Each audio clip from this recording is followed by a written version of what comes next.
We wanted to introduce some of our other guests. We have Teresa Arispe, TK Arispe, is the author for those of you who came on a little late here. And she has not the museum that we have as guests as her background, but we do have Ian Trevathan with the Sternberg Natural History Museum. And we would love for him to share a few things about fossils. This book in particular features this amulet throughout their journey, reanimating some various fossils, and he has some things to share with us. So take it away, Ian. Okay, hang on, don't go anywhere. They're all off camera, so. Okay, well, in the meantime, we could ask Teresa a few things. Teresa, what was your first idea for this book? I had an image pop into my mind one day of a young lady and a robot riding a train in the Victorian era going west for whatever reason. And it was just such an interesting mental image that I really wanted to turn it into a story. And I just kind of expanded the plot from there. Cool. Okay, it looks like Ian is back with us. So what have you got, Ian? So one of the first dinosaurs or fossils, I guess fossil dinosaurs that come alive with the amulet is a meat eater called an Allosaurus. So I've got the upper half of the skull here. I have the jaws over there. This is not articulated, so I could really use that amulet right about now. So this is an Allosaur. For reference of what an Allosaur looks like when it was alive, it would have looked something like this. I don't know if you guys can see. My camera work is a little shady here. That's good. So Allosaur is a Jurassic era, about 150 million years ago, carnivore. So his prey would have definitely been the long neck type dinosaurs. A couple of different ideas on how these guys hunted. I think they would have hunted in numbers, and they probably would have corralled a sauropod or a long neck dinosaur and used that method to isolate it from the rest of the pack and then take it down, and then it's food for everybody. So this is sort of an idea of size and scale. Compared to Tyrannosaur, this guy is definitely not as big as a Tyrannosaur, but this is actually one of my favorite dinosaurs. This is one of the dinosaurs I think that got me into paleontology. This was before I ever imagined or thought of going to school to actually study fossils. This was the animal that I was really, really interested in as a kid. These animals are just neat. They're active, they're sleek, they're fast. They are true hyper carnivores. So this is this is one of the first things that becomes animated, and Kat's very lucky she didn't get eaten. I'm glad the amulet makes dinosaurs nice and docile, because allosaurs are basically meant for, let me grab the lower jaw, are meant for eating and for catching their food. My cat's a hyper carnivore too. All right. So here's this would be the lower left jaw, and just to give you an idea of what the teeth are like. Wow. So here's my finger for scale. Now, if I had just as comparison, I do have a T-Rex tooth. Just so, a lot of times when I show this to kids immediately want to say this is a T-Rex. So this is a T-Rex tooth. Oh my. Compared to the jaw. So T-Rexes were much larger, but they were not as sleek as allosaurs are. So I'm of the opinion that tyrannosaurs were opportunists. They would use the thing that they have I would think their advantage is their size. It's certainly not their arms. Tyrannosaurs have much smaller arms than allosaurs had. But as you can see, Tyrannosaur is probably, like, this animal is probably the quarter of the size of a T-Rex. I mean, you know, just T-Rexes are massive. Some got to be about 40 feet long. The skull alone would be 6 to 8 feet long. Really, really burly, massive bone. Whereas these guys, you know, the bone is, well, it's sleek. It's like a race car. T-Rexes, I think, would use their size as their advantage. And while I think they probably could take down prey, they could also very easily scare other hunters off of their kills. And when you're that big, why waste any extra energy? So Allosaur is one of the first dinosaurs you see. And generally, allosaurs are found in the area west of where the Seaway would have been. So areas like, well, actually the Seaway wasn't quite a thing in the Jurassic anyways, but we find a lot of these in like the area of Utah and Wyoming. So that's where a lot of the Jurassic sediments come from. Some of these were found in Montana, in western, sort of southwestern Montana. So Ian, can you tell us a little bit more about your museum, and any kids, especially on the call, if you have any questions for Teresa or Ian, feel free to either put them in the chat or raise your hand and we'll call on you. All right, so feel free to wave me down if I run on, because I get nerdy about this stuff. So yeah, I am the Education and Outreach Director at the Sternberg Museum of Natural History in Hays, Kansas. So we specialize, the kinds of fossils we specialize here. We do have a lot of Cretaceous age fossils, which the Cretaceous period is sort of the last chapter of dinosaur time. If you break things down sort of by dinosaurs, it's sort of, the Cretaceous is their last big chapter. If you call Dinosaur Time a 3-chapter book. So there's the Triassic, which is early dinosaurs, Jurassic, which is, I think, when the dinosaurs were at their biggest, most experimental, I guess. They were sort of at their zenith as far as the kinds of dinosaurs out there.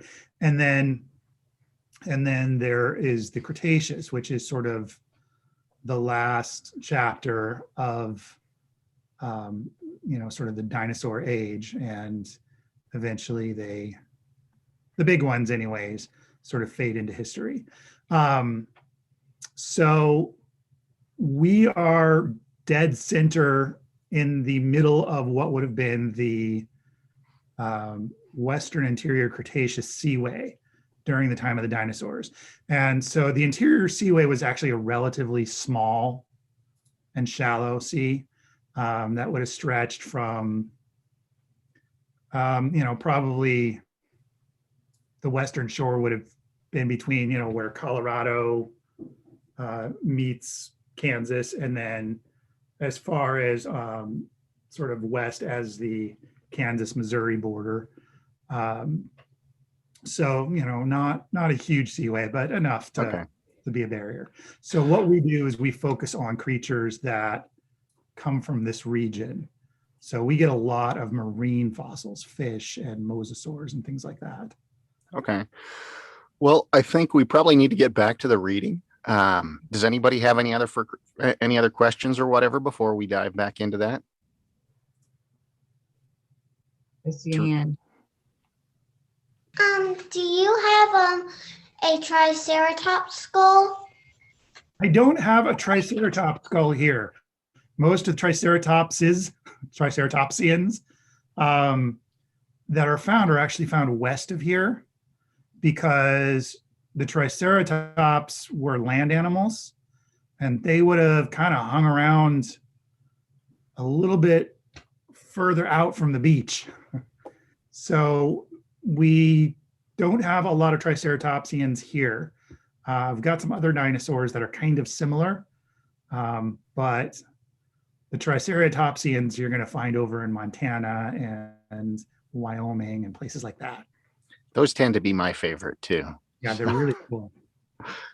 Well, Teresa, can you kind of sum up what happens to get us to the next part in the story now? Certainly. Thanks a lot, Ian, for showing us the fossils and things.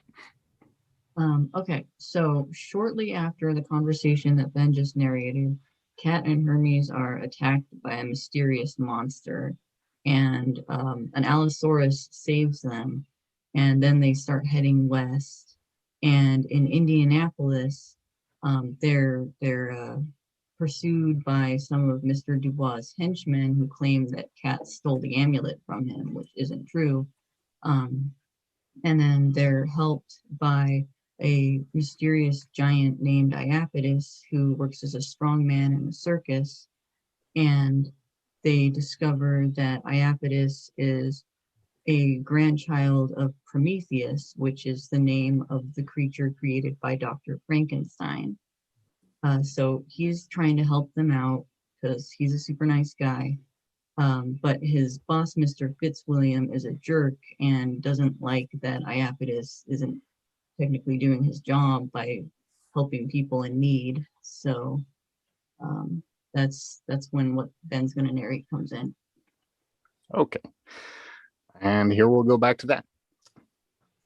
Just get to the sideshow, Mr. Fitzwilliam said, and start drawing in those crowds. And don't pull this sort of stunt again. The last thing anyone needs is a freakishly large ignoramus wandering about town. Iapetus looked as though he'd been punched, and Kat felt rather like punching Mr. Fitzwilliam, but she knew that would probably cause more problems. And as she watched their conversation, a better idea had been forming in her mind. She steeled herself and pushed her way between them. "Excuse me," she said to the ringmaster. "How dare you speak to anyone like that?" Mr. Fitzwilliam stepped back in shock, and then he scowled. "He's my employee," the man said, "and I'll speak to him any way I please. He'd probably be locked up if I hadn't generously taken him under my wing. He's a menace to society." "Rubbish," Kat said. "I'll have you know he looks like an excellent bodyguard, just the thing I need, and I should like to purchase his contract from you." Both men looked completely astonished. You would?" Iapetus asked, stunned. "You would," Mr. Fitzwilliam said, gasping for breath, like a rather red and puffy fish. "What do you say, Mr. Iapetus?" Before the Promethean could answer, Mr. Fitzwilliam seemed to soften a bit and said, "Iapetus, please, be reasonable. I'm just trying to help you. The outside world is no place for a freak like you. I don't know what you are, but it certainly isn't anything normal. Staying here would be in your best interests, trust me." Iapetus looked deeply hurt, and then he clenched his fists and swallowed hard. "I'm going with Miss Clausen," he said. "I'm through with circus work." Mr. Fitzwilliam shook his head. "If you want to deny yourself my protection, fine," he said. "Don't say I didn't warn you." Kat fished out her pocketbook from her bag, along with a fountain pen. "Name your price," she said. It would undoubtedly be in the league of chartering a stagecoach, but she didn't care. Iapetus needed her help. The ringleader's eyes narrowed. $5,000, he said, sounding as though he expected Kat to haggle. "Done," Kat said, scribbling on the check.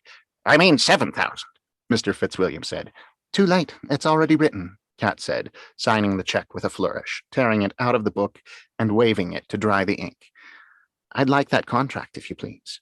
Mr. Fitzwilliam frowned. "Follow me to my office," he grumbled. Leading them out of the tent, Iapetus just stared at Kat in disbelief, and Kat grinned at him. In the ringleader's office car, Mr. Fitzwilliam opened up a filing cabinet and flipped through it until he pulled out a piece of paper.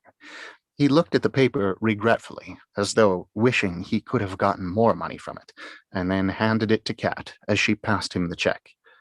"Oh, just be grateful I gave you that much, you miserable man," Kat thought as she scanned the contents of the contract, folded it, and put it in her pocket.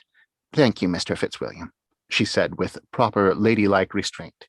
"The three of us will be going now."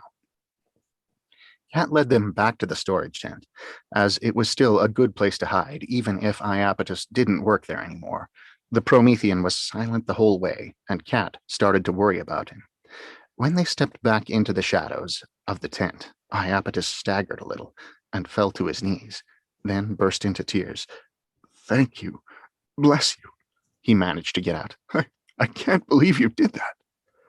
"I told you I'd repay you somehow," Cat said, putting a hand on his shoulder and offering him her handkerchief. "And I really do need a bodyguard, and I can't think of a better person for the job." There, Hermes said, patting Iapetus's other shoulder as the Promethean held the handkerchief to his face. "It'll be all right." His words came out somewhat awkwardly, as though the mechanoid did not really actually know how to comfort people, but was merely reciting something he had heard from human at some point. But Cat thought it was nice of him to try. "I'm just so grateful," Iapetus said. "I couldn't stand working for Mr. Fitzwilliam. He's worse than my old boss. I just hope I can be of use to you. What if he's right about me being a menace to society?" "That's nonsense," Cat said. "And he's an awful person for trying to sell you that ill bill of goods. You've got a wonderful writing career ahead of you after this, and I'll gladly be your editor. And don't you dare think you're an ignoramus either.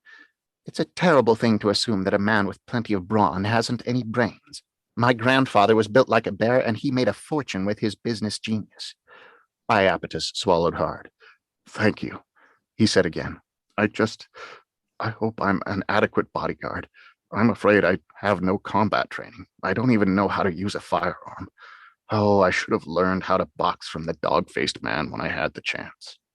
"But you are plenty intimidating," Cat said, "and already you've used that to help me.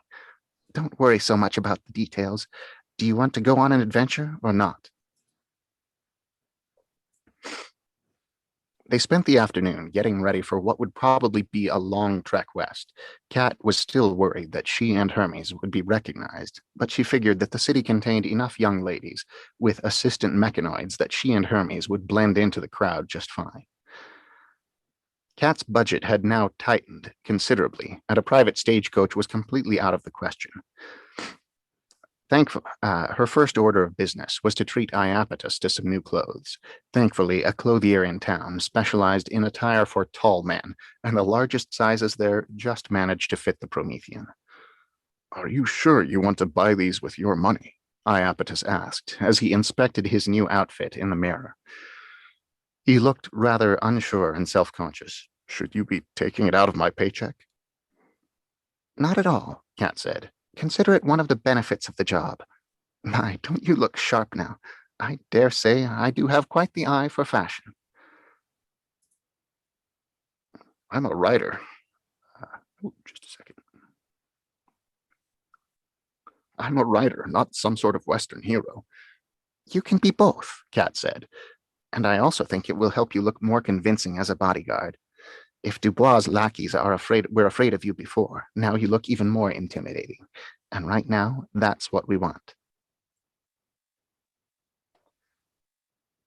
Iapetus was a rather good writer, with a great sense of storytelling and the ability to paint vivid picture with his words. His grammar and punctuation were not perfect, but he explained that he had never formally learned how to read and write, his parents having taught him as he could not attend public schools for obvious reasons.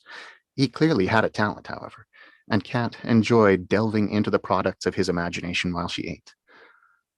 "Pardon me for being curious," Iapetus said between bites of sandwich, "but this monster that's after you, what did it look like?" Cat looked up from her reading and thought for a moment. It was hard to remember the incident. "Rather like a wolf," she said, "but much larger, and it stood on its hind legs and even wore trousers like a person." Iapetus pondered as he chewed. "That sounds familiar," he said. "I remember my parents telling me stories about that kind of thing from back in Europe. Something called a loup-garou. No, that's French. What would it be in English?" He rubbed his chin. "In German, it's werewolf." "A werewolf?" Cat asked. "Is that what you call them?" Iapetus asked. "That makes sense. German is so close to English. Yes, that's it. They're dangerous shapeshifters. Some stories say the full moon makes them transform, but my parents told me that the transformation actually happens at will. A shiver ran up Kat's spine. So you're saying this werewolf could disguise itself as a human? She asked. Quite possibly, Iapetus said with a frown. I reckon I could take it on, though. Other than shapeshifting, werewolves don't have any other supernatural qualities. They're just large and strong when they're transformed. Now I'm even more grateful that you're working for me, Kat said. Me too, although I admit, it would be really something to see a werewolf. Perhaps someday you'll get to meet one that isn't hunting me down, Kat said. I'm astonished at how many things I thought were just stories are actually true. Are fairies real too? Iapetus laughed. Not as far as I know, he said, but I don't like to say something definitively doesn't exist. Perhaps we just haven't found it yet. That does make sense, Hermes said. Like how there must be countless species of prehistoric animals that we have no idea existed, simply because we haven't found their remains. I cannot begin to imagine what they might be like. I shall just have to be patient and wait. You've got me curious now, too, Kat said. I was never as into paleontology as you, but after what we've experienced, it does make me appreciate giant dead lizards a little more. Begging your pardon, Kat, Hermes said, but the dinosauria are more closely related to the crocodilians than the squamates, the lizards and snakes. Noted, Kat said. Well, now all we have to do is get to the sacred lands. She looked at her two companions and smiled. And I dare say I've got the finest team for the job. Thanks, Iapetus said. I hope you don't think I'm the werewolf. Kat shook her head. You don't strike me as the type, she said. I trust you. Besides, you're not a werewolf, you're a Promethean. That is true. As far as I know, none of us are shapeshifters. At any rate, I've only seen it once. Perhaps it couldn't follow me out here. I hope so. But if it has, I'll take care of it for you. I just hope you won't get hurt, Kat said. I feel as if I should be the one looking after you. You say that like I'm a fragile piece of china, he said. Trust me, I'm difficult to damage. I'd be happy to defend you. You're a good friend, Iapetus, Kat said. I feel as though we're friends, although we just met this morning. I think sometimes with this kind of thing, one can just tell right away. I used to think I was bad at having friends, but maybe I just hadn't found the right ones yet. The Promethean's expression brightened. It's nice to have someone consider me a friend, he said. I hope I don't let you down. Hermes said the same thing, Kat said. I doubt either of you could ever let me down. And now we will take a quick break again. And one thing, some people may have already seen the coloring pages. If you haven't, I know it's been shared, I think, in the chat here. Is there anybody who's already colored one that can show it? Oh, look, there's Millie's. Awesome. Nice work, everybody.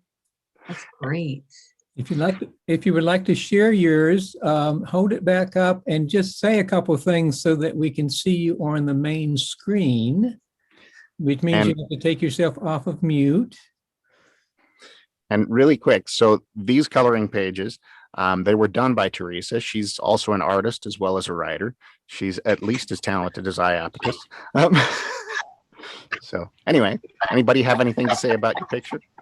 There's I just was taking random colors and just putting them on the page. I wasn't really paying attention to what colors I was putting. Elsa! Millie likes to just be pretty liberal with her coloring. Whatever she draws out of the box is what goes on the page. You know, I did the same thing. We have a lot of neon coloring pages because of me.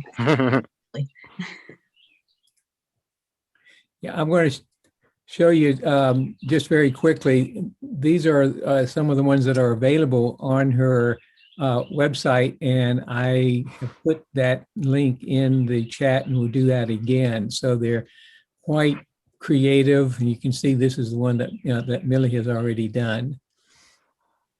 I love the one with Hermes when they first do the when they first discover it, and it shows the trilobite coming out of the stone. I think it's so clever. So. Yeah. very Thank good. you. Yeah, very good. I There's did. another one. I did one. I wanted to try out like some crayons again, so it did the Hermes and stuff, and it was pretty fun. She looks like Miss Frizzle from the Magic School does, so I gave her red hair, even though I'd never read the book. Lots of green. She does look like Miss Frizzle. She does. That's And awesome. then I'm currently doing the other one that I printed out, Nice. which just kind of doing it similarly. I'm just doing it with colored pencils though, so but That's super it's a cool. lot of fun to color with. I like her design, she's fun. Oh, thank you. Well, she actually has auburn hair, so I think she'd be flattered that you called it red. She gets insulted when people say she has brown hair. So It's reddish on the cover too. So auburn. Okay. Teresa, did you have anything else you wanted to tell us before we sum up and kind of introduce the next scene we're going to do? no, just thanks for coming, everybody. This is going awesome. I'm really enjoying this. I hope everybody else is too. So yeah, let's get going on the last bit of narration. So they're heading west, but it's slow going because Kat used the money that she was going to charter a stagecoach with to purchase Iapetus's contract. So they're basically walking and hitchhiking, but it's not going well. So they stop at an abandoned farm and they're trying to figure out what to do. And they discover that they can use the lightning from the fossils to charge Hermes batteries. So that's useful because there's no electricity where they're going. And they end up summoning 2 mammoths and they have a little bit of fun there. But then they're still stuck on the problem of not being able to move very quickly. And that's where this next part comes in. Do you need help? A scratchy female voice asked. Kat jumped, opened her eyes, and jumped again. The heap of machinery nearby was moving. It unfurled itself into a behemoth mechanoid as large as the mammoths, with a bulky body made of segments of shiny black metal. Its long upper body bore 2 pairs of appendages that terminated in large claws to hold farming equipment. Between the foremost pair of arms lay a bank of ocular sensors that gazed down on the 3. 3 pairs of segmented legs were attached to its long abdomen, but this part of its body was mostly buried beneath the part of the barn that had collapsed onto it. From its uppermost segments to its tailpipes, the thing was probably around 30 feet long. "Oh, terribly sorry to have disturbed you, ma'am," Hermes said, holding out a hand to the other mechanoid in greeting. "I hope the mammoths weren't too much trouble." One of her massive claws twitched slightly, but she couldn't seem to get it to move to return the gesture. "Is that what you call them?" she asked. "I've never seen anything like it, and it sounds like you've got quite the errand to run. Do you need help?" Her voice sounded like a scratched-up phonograph record, and it was faint like Hermes had been before his batteries got recharged. Please don't tell anyone about what you've seen," Kat said. "It's not really usual, and we've got Dubois' goons after us." The mechanoid paused. "There isn't anyone to tell," she said. Her tone was innocent and almost sing-song, but a tinge of sadness had snuck in. "You are the first to visit me in several years. I used to help the farmer who lived here, but he was old, and one day he passed away. And then there were not any more visitors for a long time, until you came. My, it's good to hear voices again." "You poor thing," Iapetus said. "You must have been awfully lonely out here by yourself." "The animals keep me company," she said. "Some nuthatches built a nest in me this past spring. How their family chattered. I do wonder what they were talking about." Kat felt bad for her as well. "Are you the only mechanoid on this farm?" "Yes," the machine said. "It's not a large farm after all." She suddenly wobbled, and her upper half fell back to the ground. "Oh dear, I have tried to conserve my battery power, but it's gotten awfully low." You look like you're in a bad way, Iapetus said. I do wish I was back in working order, she said. Oh, how rude of me. I haven't introduced myself. My name is Ceres. A pleasure to meet you, Ceres, Cat said. I'm Catherine Clausen, but you can call me Cat. This is Iapetus, and our mechanical friend is Hermes. The pleasure is all mine. Where is Tavakiev? Perhaps I could help you get there. I would so like to be useful again. It's very far away, Cat started to say. Wait, you want to help us get there? Your mission sounds quite serious, Ceres said. I could not stand idly by if there was any way to assist you. Could we ride you to Tavakiev? Iapetus asked. Ceres twitched two of her hands, as though she was trying to bring them together. Oh, I hadn't considered that, she said. You humans are so wonderfully creative. How fast can you move? My walking pace is rather faster than a human's, Ceres said. She weakly pointed to the exhaust pipes that made a tail of sorts on her chassis, poking through the mound of rotted wood that partly covered her. Especially if I have plenty of coal and water for my steam engine. That might be a problem, Iapetus said. We're journeying into unsettled territory. There won't be any depots around to refuel. I can carry a good supply of coal and water inside me, Ceres said. If I pace myself, I can make my coal last quite a while.